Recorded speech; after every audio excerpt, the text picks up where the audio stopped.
in the countries affected. So this is also that might save or optimize the operation and avoid the overlapping. So this is another work that is involved, humanitarian diplomacy is involved in. The last one is like somehow also as well working towards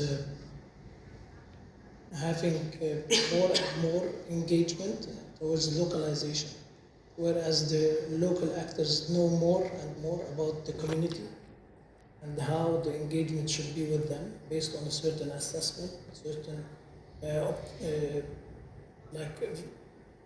identifying the needs versus the resources available in each program. And this is how usually the humanitarian diplomacy is working between the actors, national and international, to join forces in order to save the lives and preserve the dignity of internally displaced people. Thank you for that. And let me turn to you, Khaled, in the context of the role of civil society. And this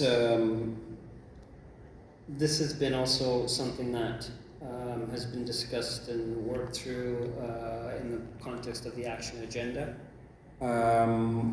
The role of government and the fact that the responsibility that they have to their citizens, but then in those contexts also the interaction between government and civil society. So can you maybe elaborate on this a little bit for us?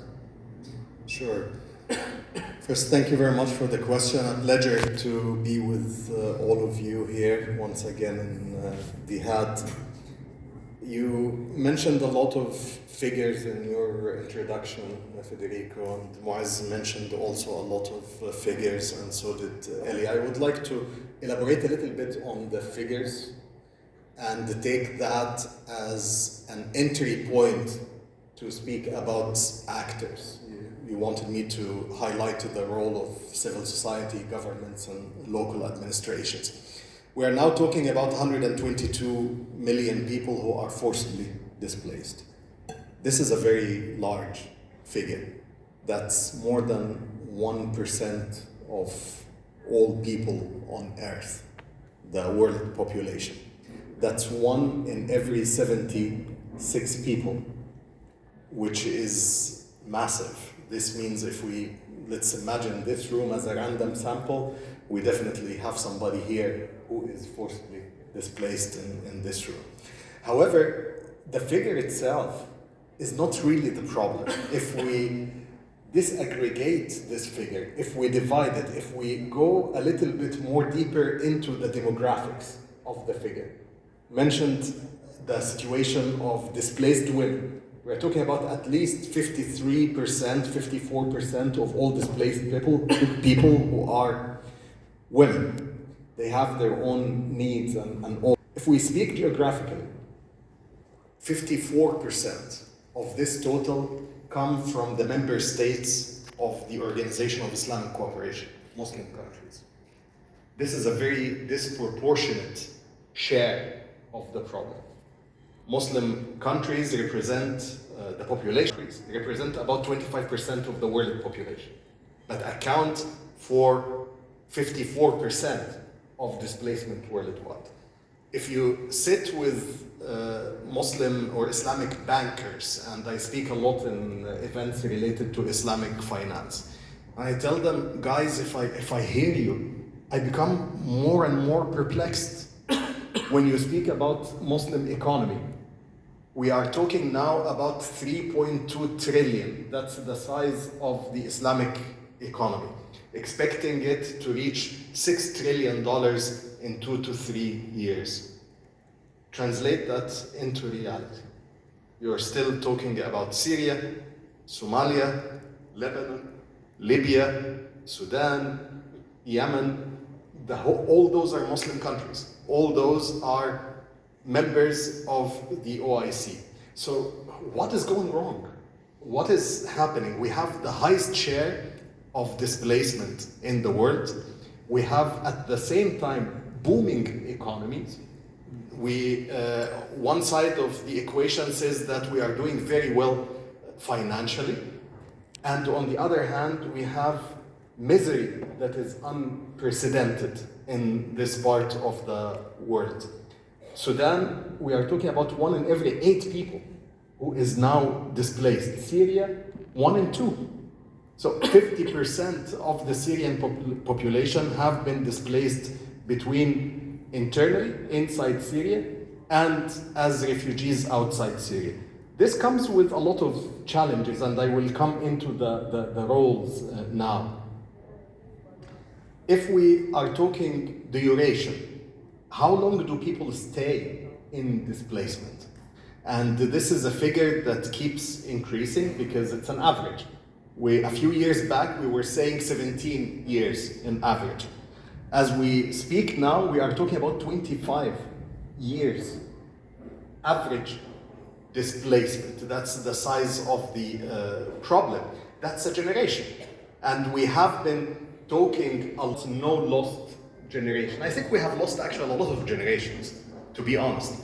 This concept came up during the Syria crisis, no lost generation, let's do whatever we can to rescue Syrian children. I think we have lost a generation. We are losing generations in Gaza.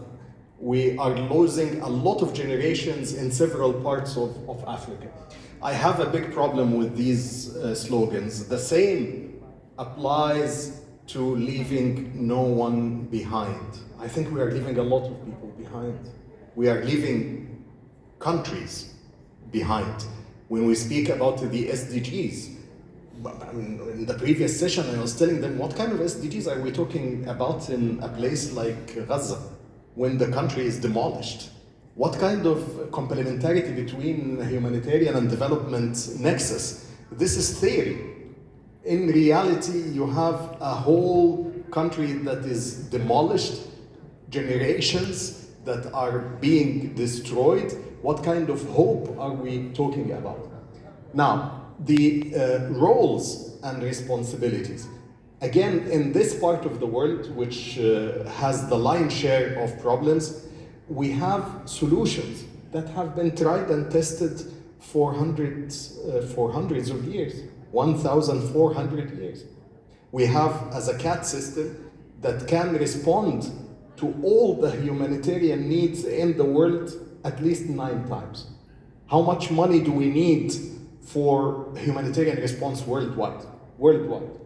We need about $51 to $53 billion annually to assist the 355 million people we want to assist. How much is the size of annual zakat? And $450 billion. So zakat alone, as one tool in Islamic philanthropy, can cover all the humanitarian needs 9 times every year. And that's why we're calling zakat, because everybody is focusing on it, the renewable energy in this sector. You have the Islamic endowments, you have sukuk, you have so many faith-based tools that saved this part of the world in the past to the extent that they didn't have social problems.